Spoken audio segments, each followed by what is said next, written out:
Pensé que iban a orar por mí. Está bien. Muy buenos días a todos, queridos hermanos, a ustedes allá en casa. El Señor les bendiga esta mañana. Es un privilegio miedoso estar aquí. Tener que exponer la palabra del Señor, un Dios santo, tan diferente a mí, criatura finita y limitada. No es fácil. Y bueno, que el Señor nos dé la gracia esta mañana de hacerlo, amén. ¿Cómo han estado? Bien. No saben la alegría que he sentido los últimos 3 domingos con la casa del Señor. Hace unos días, por motivos de la cuarentena, muchas dinámicas en nuestra iglesia cambiaron. En el ministerio que el Señor me ha dado la oportunidad de liderar y pastorear, tenemos una de esas dinámicas en los grupos en casa, en Zoom, tenemos devocionales. Y el jueves pasado estábamos compartiendo un poco acerca de motivos que teníamos para agradecer al Señor. Ustedes saben que cada semana estamos estudiando el salmo que fue predicado. El Salmo 100 decía: entren por sus puertas con acción de gracias. Entonces hicimos una lluvia de acción de gracias al Señor y mirando que si habían motivos para agradecer al Señor. Y uno de esos motivos en particular era de un chico que está en la universidad. El chico dijo que le dio esta semana por mirar su malla curricular, mirar todas las materias que ha cursado, y se dio cuenta que iba ya en un 60-65% de carrera, y que eso lo llevó a mirar al pasado. Miró el pasado y ver todo lo que ha trascendido en su vida. El chico es de otra ciudad y ha tenido que adaptarse a una ciudad como Medellín, ha tenido que aprender cómo se comportan los paisas, ha tenido también que adaptarse al nivel universitario, que no es el mismo del colegio, y ha visto la mano del Señor en todo este tiempo. Y es que nosotros somos seres temporales. El desarrollo de nuestra vida generalmente se mide en términos de tiempo. De alguna otra manera, lo que nosotros estamos atravesando hoy tiene que ver con situaciones o decisiones o momentos que vivimos en el pasado. Asimismo, mucho de lo que suceda mañana tiene influencia directa de lo que pasa hoy. Pastor Carlos me enseñaba hace unos años que decisiones determinan destinos. Creo que sí, y aún frecuentemente nosotros solemos aconsejar a otros o ser aconsejados a base de nuestra experiencia. Usted ha escuchado dichos como: más sabe el por viejo que por eso, ¿cierto? Jehová lo reprenda. O muchas veces estamos aconsejando a otra persona: vea, hermano, yo sé por qué se lo digo, yo ya pasé por ahí. ¿Ha escuchado, cierto? Bueno, vamos a hacer un ejercicio ya que estamos en distancia. Háblese con usted mismo, con el Espíritu Santo ahí a su lado. ¿Qué situaciones del día presente estás viviendo que tienen una influencia muy directa del ayer? Piensa en ellas. ¿Qué situaciones de hoy son un fruto directo de una decisión pasada? O algo que haya alguien hecho en tu vida que te afectó directamente. Puede ser bueno o malo. Por ejemplo, yo estoy viviendo cosas muy buenas a raíz de decisiones que tomaron otros por mí. Pero chévere. Piensa en eso un momento, tráelas a memoria.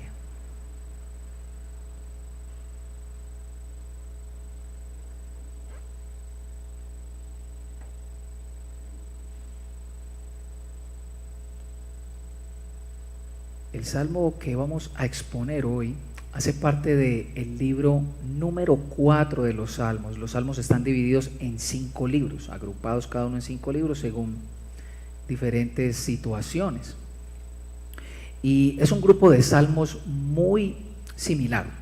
Son salmos comprendidos entre el Salmo 90 hasta el Salmo 106, son muy similares, contienen grandes expresiones de alabanza, de adoración, de gratitud, contienen muchas vistas al pasado, a la ley de Moisés, y lo que se afirma teológicamente y académicamente hablando es que estos salmos fueron agrupados, no necesariamente escritos, pero sí agrupados en el momento en que Israel estaba en el exilio, cuando llegaron otras naciones como Asiria, Babilonia, Persia, y se llevaron a Israel a sus tierras, despojándola de todo lo que para ellos fue hogar.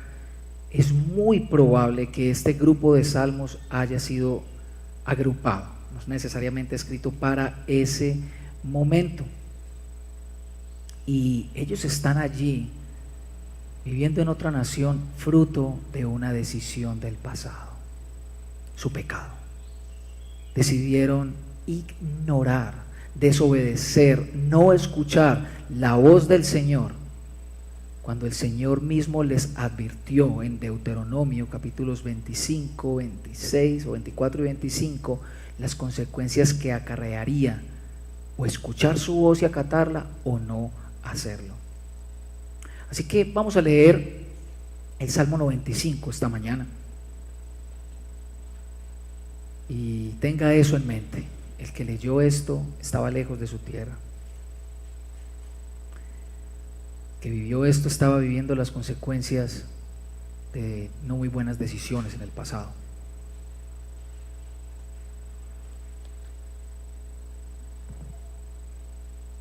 Dice el Salmo 95: vengan, cantemos con júbilo al Señor, aclamemos a la roca de nuestra salvación, lleguemos ante Él con acción de gracias, aclamémoslo con cánticos, porque el Señor es el gran Dios, el gran Rey sobre todos los dioses. En su mano están los abismos de la tierra, suyas son las cumbres de los montes, suyo es el mar, porque Él lo hizo. Con sus manos formó la tierra firme.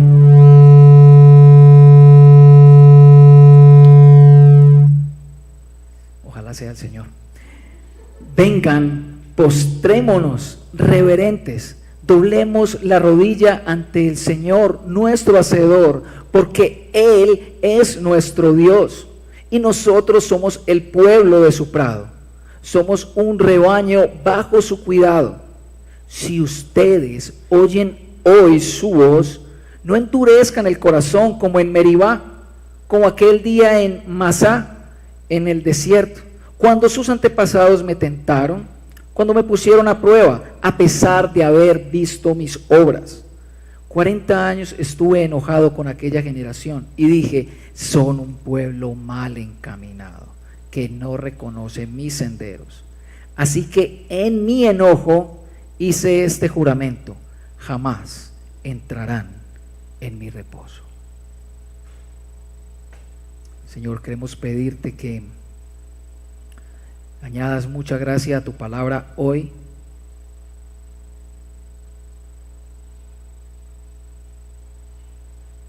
Que hoy escuchemos tu voz y no endurezcamos nuestro corazón. Que el pasado de Israel nos sirva no solo como lección del futuro, sino como un espejo para nosotros necesitarte. En el nombre de Cristo Jesús. Amén.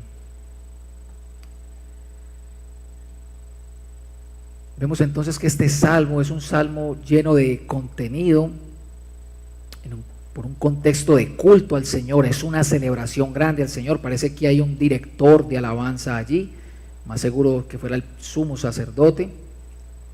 Y él está llamando, está invitando a alabar al Señor con el intelecto, con el cuerpo, con las emociones, expresados en cánticos, aclamaciones, gratitud y toda la festividad posible al Rey de la tierra, reconociendo su grandeza y santidad y sobre todo su poderío. Luego puedes ver que el salmo empieza a cambiar de la festividad a la solemnidad, a la reverencia. Ahora esta reverencia no está enfocada en solamente la grandeza del Señor, sino en la relación que el Señor tiene con su pueblo. Y lo que va desde una festividad, pasa por una reverencia, termina con una fuerte advertencia para que la nación que está escuchando estas palabras considere su pasado. Y es una advertencia muy confrontante, ¿no le parece? El Salmo parece quedar abierto no deja ninguna conclusión, parece que la conclusión la sacan ellos a partir de la ilustración tan fuerte que ofrece. Así que vamos a caminar en esas 3 etapas. La primera etapa de este salmo, de esta celebración, como quieras llamarla, es la alabanza a nuestro Dios. La segunda etapa tiene que ver con la reverencia a nuestro Dios. Y la tercera etapa tiene que ver con escuchemos hoy la voz del Señor. Como ves, hay alguien que está presidiendo la reunión en este salmo y hay varias cosas que apuntar en esta alabanza al Señor. Lo primero es que Él no está llamando a que la gente lo vea a Él a adorar al Señor. Él no es alguien que está entreteniendo al pueblo diciéndoles, miren qué tan bonito canto, grito y alabo. Él está invitando a que juntos lo hagamos. Esto es una adoración corporativa, una adoración congregacional. Y el auditorio es Dios. Miren cuántas veces se repite Señor allí en el Salmo, varias veces. Aclamemos al Señor, doblemos rodilla al Señor, celebremos, demos gracias, cantemos al Señor, vengamos ante su presencia. Él es el auditorio en toda adoración congregacional. También, versículo número 2, hay como un ambiente de confianza. Nota que para ellos el Señor es sinónimo de roca de nuestra salvación. La seguridad, el refugio, la libertad, la salvación están ligados íntimamente al Señor. Esto es lo que Dios representa para su pueblo. Esto es lo que Él ha hecho por ellos y por eso ellos los llaman confiadamente así, nuestra roca. Desde muy temprano ya Moisés cantaba en el Éxodo 15, Él es nuestra roca, Él es nuestra salvación. Y unido a esta confianza hay actitudes internas, nótalas allí. Hay gozo que se expresa en cánticos. ¿Y lo puedes ver allí? O sí, en canción. Y puedes ver también gratitud que se expresa en aclamaciones. Aunque allí no es solamente gratitud de dar gracias, sino entonar también cantos de acción de gracias. Por lo tanto, este salmo, estas invitaciones a cantar, a celebrar con toda felicidad, no son solamente un mandamiento, sino una actitud que se espera del pueblo del Señor. Es decir, lo que Dios significa para mi vida, eso se ve en la manera en cómo me expreso yo. Lo que Dios significa para mi vida se ve en la manera en cómo me expreso hacia Él. Y Pablo recoge muy bien esta idea en Efesios capítulo 5, cuando está ordenando, exhortando a que no nos embriaguemos con vino, sino antes que seamos llenos del Espíritu Santo, entonando himnos, cánticos espirituales con toda gratitud en todo tiempo al Señor. O sea que Pablo de alguna otra manera está presuponiendo esa actitud. ¿Cuál actitud? La actitud de que si el creyente está en Cristo, entonces debe tener una alegría que supera todo lo demás en su vida. Y sé que esto de mandar a alabar con alegría es chocante, es extraño, suena, pero ¿cómo me vas a mandar a mí a hacer algo que yo no siento que haga? Sí, es verdad, tienes toda la razón. Es que no le vas a dar alabanza ni gratitud a alguien que no conozcas y mucho menos que admires. Tan sencillo como eso, es lógico, tienes toda la razón. Yo admiro y elogio ese objeto con el que yo quisiera estar la mayor parte del tiempo, aquello que realmente le da sentido y propósito trascendental a mi vida. Así que yo no puedo alabar a algo o a alguien si no me da razones para ello. Y aquí hay una razón más, que es también un componente de esta adoración congregacional: el reconocimiento de quién es Dios, el gran Dios. El Señor, lo llaman por nombre. Cuando tú mires la palabra Señor en la Biblia escrita con mayúsculas, se está refiriendo a Jehová, Yahvé, el gran yo soy. Lo están distinguiendo de todo lo demás. Cuando lo veas así en mayúsculas, ten por seguro que es importante. Ellos lo traducen Señor porque los judíos no pronunciaban el nombre de Dios. Consideraban que era tan sumamente santo ese nombre que una voz creada y pecadora no podía pronunciarlo. Por eso decían Señor. Por eso algunas versiones lo traducen así, como para conservar esa reverencia. Así que los llaman Señor. Dice que Dios es un Dios más grande, que es el gran rey de toda la tierra. Es un rey. Y ellos están bajo el dominio de un rey, pero Dios es rey por encima de ese rey. Y en segundo lugar, es un rey que está sobre todos los dioses. Israel quizá no está desconociendo que hay poderes, que hay seres del más allá a los que se les ha dado cierto tipo de poder. De hecho, se creía que cada Dios en el mundo era Dios o gobernante sobre cierta esfera o área del mundo creado. El Salmo está llevando esto a otro lado, está diciendo todas las áreas, lo ancho, lo profundo, las aguas, los cielos, las moléculas, los meteoritos son del Señor, porque Él los hizo. Le pertenecen por derecho propio, de la misma manera que una canción me pertenece porque la compuse. Le pertenecen, son de Él y es el rey sobre ellos. Ellos ya no viven en su pueblo, ahora tienen que hacerse a la idea que aunque un rey crea que está haciendo sobre ellos lo que bien le parece, está haciendo lo que bien le parece al Señor. Si tú crees que los maravillosos líderes políticos de nuestra nación hacen con nosotros lo que quieren, me río de Janeiro. Hacen lo que quiere el Señor, que es el Rey de toda la tierra, el Dios de Uribe, el Dios de Petro, el Dios de los políticos, el Dios por encima de todo. Así que no nos hagamos a la idea de que nuestro futuro depende de las decisiones de 2 o 3 en la casa de Nariño, por favor. Tenemos un rey más grande de lo que nuestras expectativas pueden creer. En segundo lugar, en nuestro salmo observamos que pasamos de la festividad a la reverencia. Venid, adoremos, postremos, doblemos rodilla ante el Señor nuestro Hacedor, dice el versículo 6. Y esto es un nuevo llamado, muy similar al primero. Vengan, está diciendo vengan, postrémonos ante el Señor. Y el llamado es postrarse literalmente. La palabra que ustedes ven aquí, que se traduce como reverentemente, otras traducciones la hacen como adoración, es arrodillémonos. En un solo versículo 3 veces él está diciendo arrodillémonos, arrodillémonos, arrodillémonos. Y esto es una figura que los hebreos utilizaban para decir, no sé de qué manera decirte lo importante que es esto, no sé de qué manera decirte lo importante que es para ti rebajar completamente tu ser ante el Señor.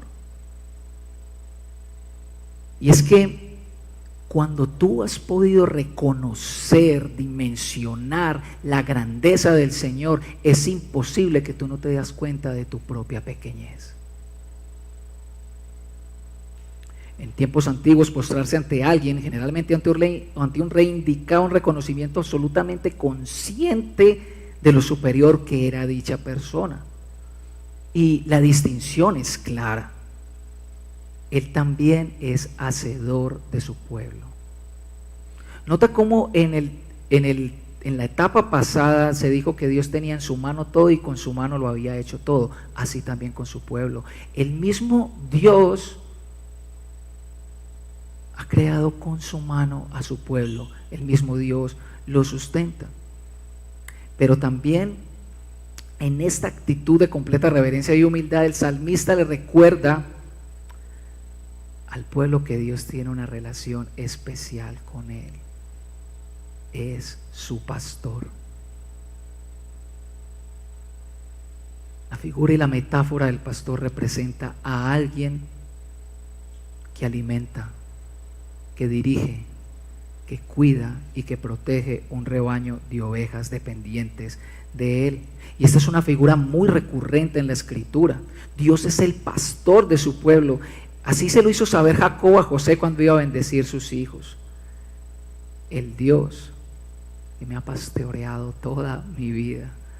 Jacob pensó todo un tiempo de su vida que estaba a sus anchas tratando de conseguir la bendición del Señor, y ya viejito, entrado en años, porque tiene uno que entrar en años para darse cuenta. Ha sabido que quien le ha dado vara, callado, alimento y protección ha sido el pastor celestial. El salmo que la mayoría de nosotros tenemos abiertos en nuestra casa, 23 o 91, dice: el Señor es mi pastor, una figura genial que nos está diciendo que quien es pueblo del Señor, nada le faltará, nada.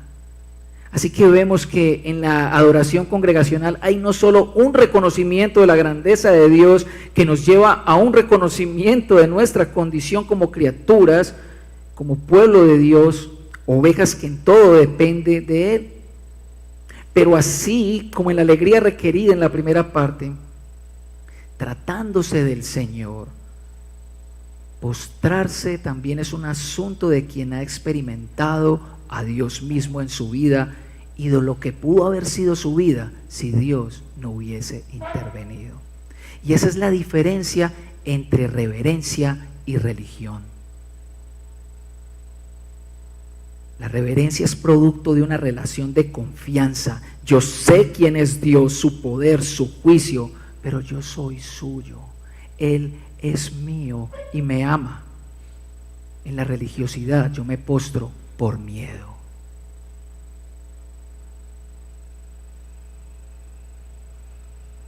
Y es en medio de este ambiente de reverencia que surge el tercer momento del Salmo. Se trata de una advertencia.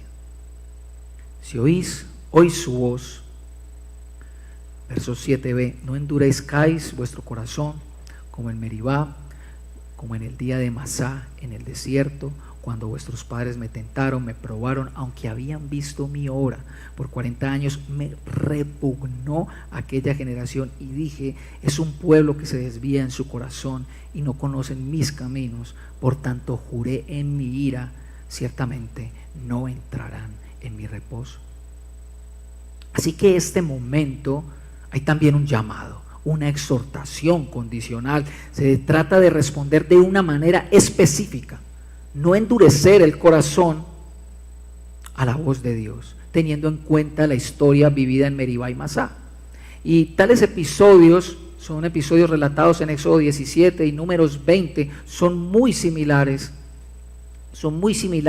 y voy a tratar de resumírselos aquí. En Éxodo 17 sucedió que el pueblo contendió contra Moisés, porque en el lugar donde estaban, el valle de Refidim, no había agua.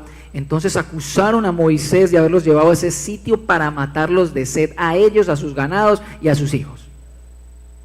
Dios le ordenó a Moisés entonces que cogiera su varita y golpeara una roca, y de esa roca les dio agua.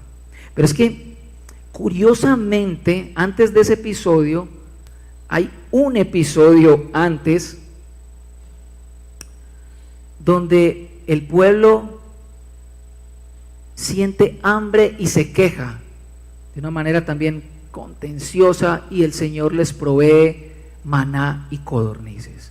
Y un episodio antes, Éxodo capítulo 15, vemos al pueblo cantando a la roca de su salvación, porque los libró de la mano de Faraón, que los persiguió, y ellos vieron como dice la canción, jinete y caballo echó a la mar. Allí los echó a la mar y los libró de la mano de Faraón, pero inmediatamente los libra, prueban agua porque tienen sed y esa agua está amarga y se empiezan a quejar.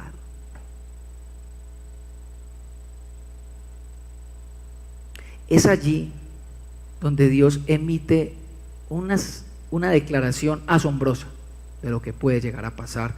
Capítulo 15, verso 25, y Dios les dio allí un estatuto y una ordenanza.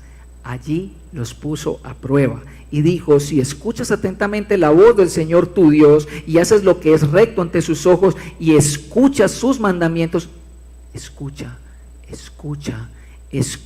y guardas todos sus estatutos, no te enviaré ninguna de las enfermedades que envié sobre los egipcios, porque yo, el Señor, soy tu sanador. Así que volviendo aquí Meribá. De hecho, la palabra Meribá significa contienda y Masá significa tentación. Contendieron contra Moisés, tentaron al Señor. Dios les habla en medio de esta situación de necesidad. Ya están prefiriendo morirse antes que continuar. Y ese lugar se llama de esa manera porque ellos terminaron diciendo o preguntando: ¿el Señor está entre nosotros? El episodio de Números es también muy similar. Ellos llegan al desierto de Sin, tienen sed, se pelean contra Moisés, lo acusan, se van a levantar, no lo quieren ver. Este hombre vino a traernos aquí a matarnos nuevamente, vámonos para Egipto. Moisés está muy airado, está lleno de piedra ese hombre, muy bravo. Habla con el Señor le dice: mira, ¿sabes qué? Toma la varita, pero no golpees la roca, háblale. Moisés casi que insulta al pueblo, los regaña, los llama rebeldes, golpea con toda la piedra esa roca, sale el agua y el Señor emite un concepto contra él, un juicio contra él. Ya él, por no haber honrado la santidad del Señor, por haberse tomado el papel que al Señor le demandaba llevar, entonces él no entraría con esta generación. Y es curioso porque este episodio de Números sucede mucho después de que Israel fuera a entrar. Israel envió espías a la tierra prometida y allí, por su incredulidad, el Señor dice: esta generación no va a entrar. Por el número de días que estuvieron recorriendo la tierra prometida, por ese número de días, multiplíquelo por un año, y 40 años los voy a poner a dar vuelticas aquí en el desierto hasta que se mueran. Y solo van a entrar los que creyeron en mí, a saber, 2 personas, Josué y Caleb. Y entonces algunos de ustedes dirán aquí: bueno, pero Fede, ¿cuál es el problema? Es que uno no se puede lamentar cuando tiene hambre, uno no se puede quejar en esta vida, pues uno no puede emitir por un lamento, un quejido. Claro, ni más faltaba, no, pues ni que no fueras humano. El problema claramente es que ellos han tenido señales suficientemente claras del poder milagroso del Señor. Ellos han visto la bondad del Señor, cómo los libró, cómo los rescató. Han visto cómo el Señor derrotó todos los dioses de Egipto, 7 plagas. O sea, imagínate, ellos vivieron algo que uno quisiera poder ver, no en película. Ellos lo vieron. O sea, el mismo Dios que los liberó, que efectuó tan grandiosas obras con tanto poder, tenía también el poder y la capacidad de no dejarlos morir de hambre. ¿No les parece lógico? Si Dios me salvó, ¿cómo no me va a sustentar? Y esto es un vivo ejemplo de lo que nos sucede a nosotros. El Señor responde a las oraciones una y otra vez, provee dineros, trabajos, pero algo nos puso en aprietos y ya estamos en la inmunda. Ya el Señor no se manifiesta, estoy mal con el Señor, no, súper mal. Y es que es muy fácil, pero muy fácil ver las obras del Señor, verlo actuar, ver sus milagros, y aún así no conocer sus caminos. Yo creo que esta idea es la que recoge el Salmo 103 cuando dice: sus obras mostró a Israel, sus caminos a Moisés. Ellos vieron las obras del Señor, Moisés lo conoció. Esto es como si celebráramos en la iglesia, cantáramos canciones, lloramos, decimos amén pastor a todo lo que predique, pero en semana parecemos la gente más desgraciada de este mundo. Todo el mundo me debe a mí. Y ni hablar de Dios. Meribá y Masá, tentación y contienda, son el fruto de un corazón que no ha reconocido la grandeza de Dios y la bondad y su amor. Un corazón no postrado ante su hacedor y pastor. Esta generación de israelitas fue privada entonces también de entrar a la tierra prometida. Vagaron 40 años dando vueltas en el desierto gracias a esa incredulidad. Mira que el pecado aquí es la incredulidad. Maldad es sinónimo de incredulidad, o incredulidad es sinónimo de maldad aquí. Y mira cómo cómo el Señor se expresa en este salmo. Me repugnó, no los quise más, tengo ira. Hay una relación rota.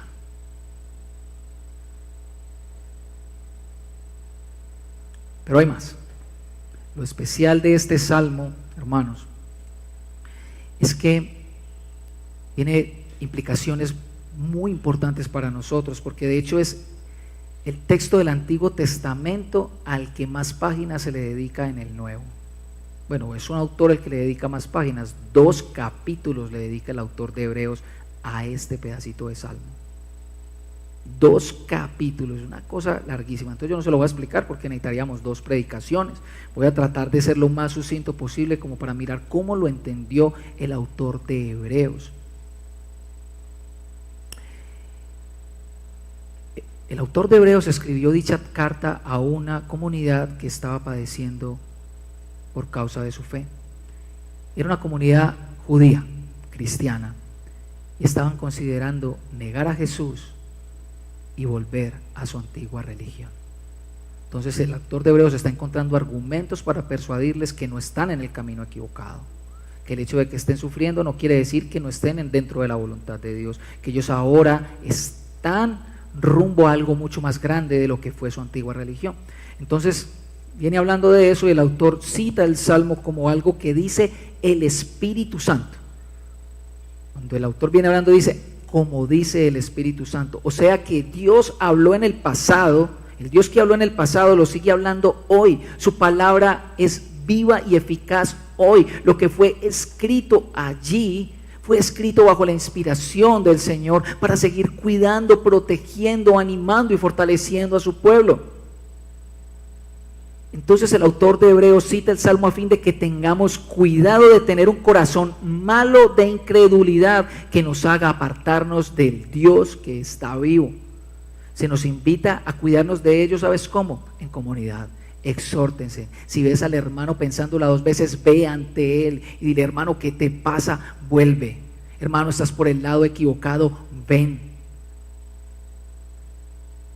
Enfatiza también que la incredulidad fue la causante de quienes salieran de Egipto no entraran en la tierra prometida. No entraron por incrédulos, no entraron porque no creyeron que Dios les iba a entregar esa tierra. En el capítulo 4 se nos invita a temer porque así como ellos, nosotros tenemos ya la promesa de entrar al reposo de Dios. De hecho, hemos entrado ya al reposo por haber creído. Y de manera extraña, este reposo de Dios no es solamente la tierra prometida, sino el reposo que Dios tuvo cuando creó todo. Descansó de todas sus obras y santificó ese día. Algo así como el reposo por el que vamos es el reposo de la suprema adoración que santifica verdaderamente el nombre del Señor. Por tanto, hoy es la oportunidad para que los que oyen su voz no endurezcan su corazón. Y la tensión está entre, bueno, el autor parece ser ambiguo, como que ya entramos pero todavía no hemos entrado.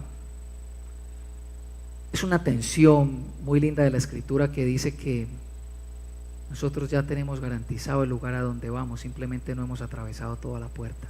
Estamos en el ya, pero todavía no de este tiempo. El autor de Hebreos ve la situación de Israel en el desierto muy similar a la de sus hermanos.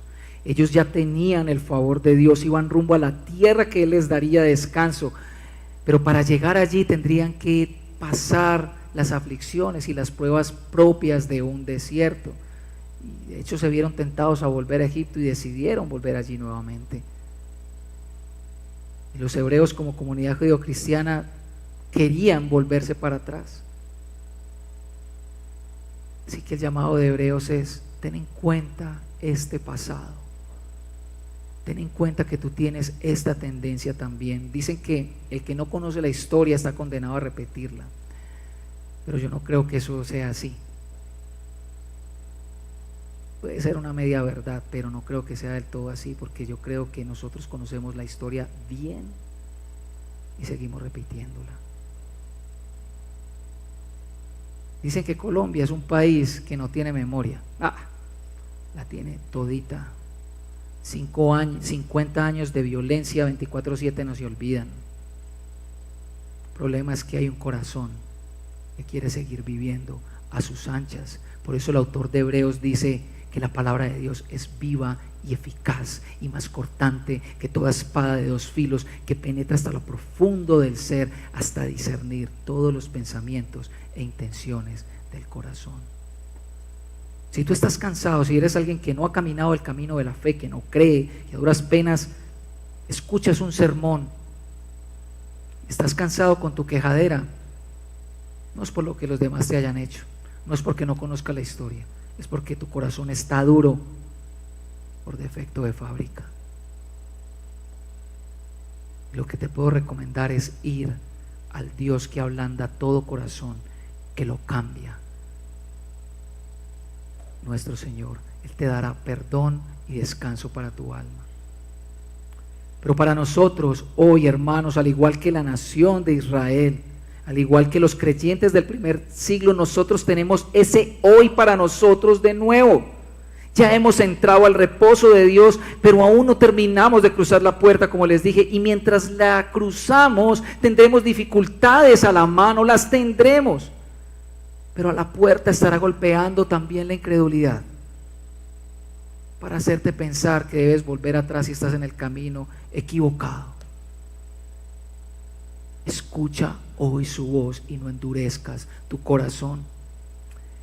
Y una pregunta importante para terminar que no hemos resuelto es, bueno, ¿cómo es que se relaciona todo este ambiente festivo y reverente con esto de escuchar la voz de Dios? Es que la verdadera adoración a Dios no es verdadera si no hay obediencia a su palabra.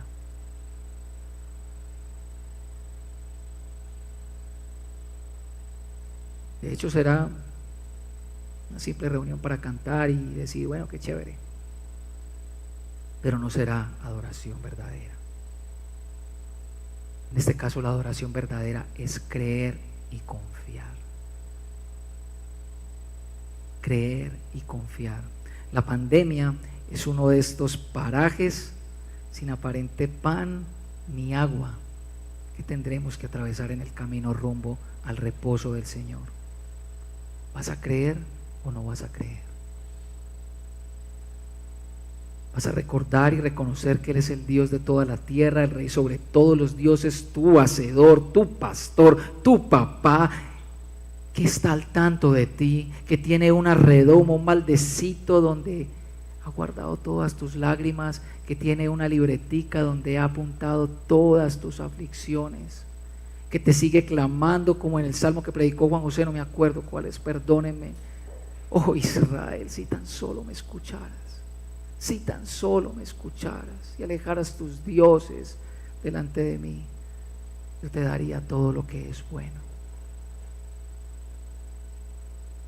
El que no escatimó a su propio hijo por ti, ¿no crees que no te dará todo lo que necesitas? Toda esta celebración descrita en el Salmo gira alrededor de Él, y con esto termino.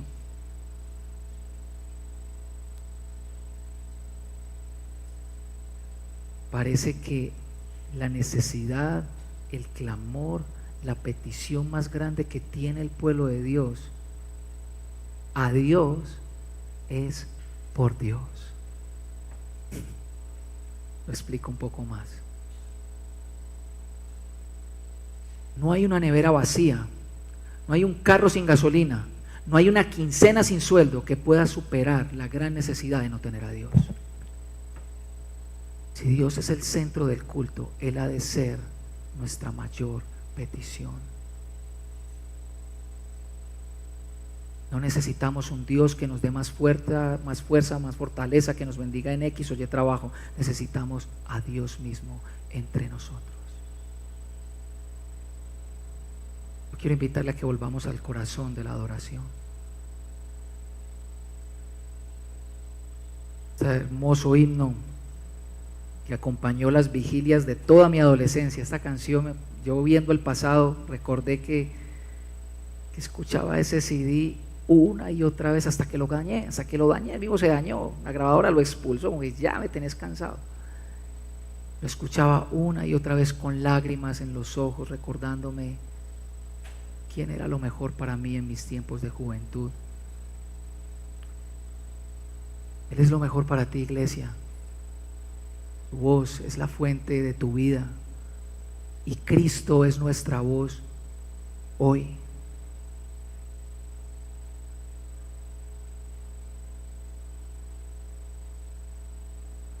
Recuerda las palabras Meribá y Masá, para que sepas que la inclinación de nuestro corazón es atentar y a provocar. Y cuando eso suceda,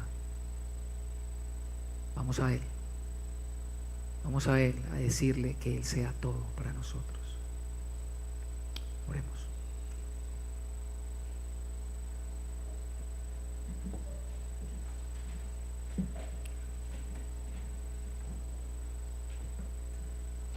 Mi buen Padre, mi buen Padre, soberana y trascendentemente bueno,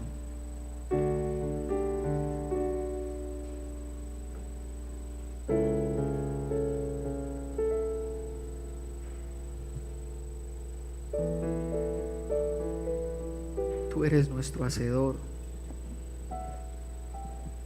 eres nuestro pastor, que nos ha hecho creer a nosotros que podemos ser dioses.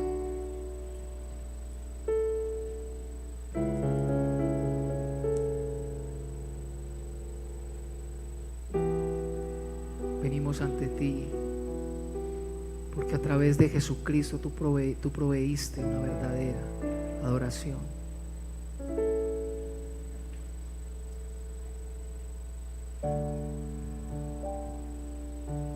Aquí está nuestro corazón con todas las quejas, las incertidumbres, las cosas que no decimos pero que estamos pensando todo el tiempo, las quejas a nuestros líderes, las quejas al hermano, las dudas a lo bueno que eres. Señor, aquí están.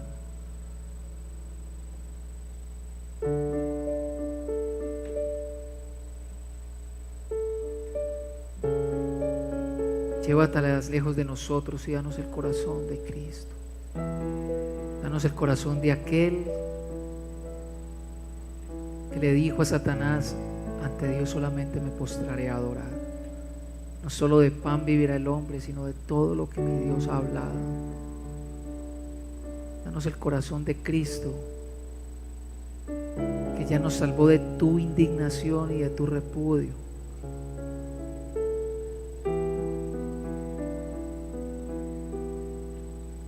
Danos a Cristo hoy, Señor. Ven tú mismo, y tú tienes la libertad de postrarte. Hazlo.